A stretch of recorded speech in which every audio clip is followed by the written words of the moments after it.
After nga natin kumain sa isa sa mga OG na fast food dito sa may Cainta, ang Tropical Hut, pupuntahan naman natin ang isang OG rin naman na mall dito sa Cainta. Sigurado pamilyar din kayo dito sa mall na to. Medyo matagal-tagal na rin akong huling pumunta dito dahil ako mismo sa iba't ibang mall din ako naasign kaya hindi na rin ako nakakapasyal dito. Papala na Marikina Station meron ng tagusan pa Santa Lucia East. Pasok nga natin na Santa Lucia para akong biglang nag-time travel sa 90s Parang bigla akong bumalik ng high school days. Pero kung dito mapapansin mo yung dating cinema, sarado na siya hindi na siya cinema. Tara, maglakad-lakad naman tayo. Papunta doon sa karugtong na lumang building sa may Santa Lucia East Grand Mall. Sobrang laki na talaga ng pinagbago nitong Santa Lucia. Dati sobrang dami ng tao. Ngayon parang kakaunti na lang din yung tao. Pero dahil weekdays pa lang ngayon tsaka mag-aalauna pa lang ng hapon. Tara, silipin naman natin yung cinema ng Grand Mall. Dito na nga tayo sa cinema ng Grand Mall. Ganun pa rin naman, walang pinagbago. Yun nga lang, wala na masyadong tao. Dahil siguro ngayon hindi na patok ngayon ng sinihan kaya wala masyadong tao ngayon sa cinema. Dahil siguro ngayon digital era na nga ang panahon ngayon. Anytime kasi pwede ka na manood ngayon kahit sa Netflix. Kahit di ka na manood ng sine. Siyempre pag nasa Santa Lucia ka, hindi mo pwedeng hindi puntahan yung dating Words of Fun. Isa talaga tong OG na tambayan ng mga iba't ibang klaseng school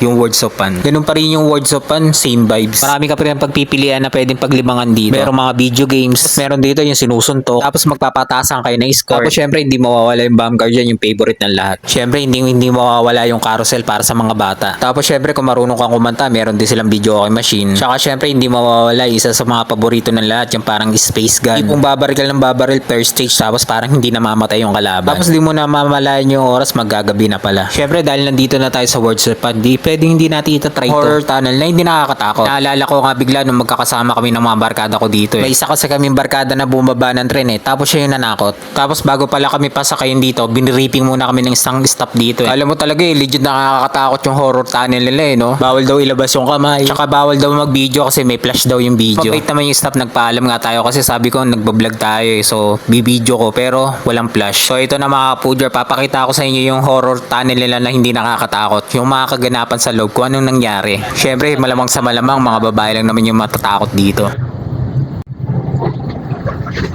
Yan na mga kapudyer, may tulan. Yolo!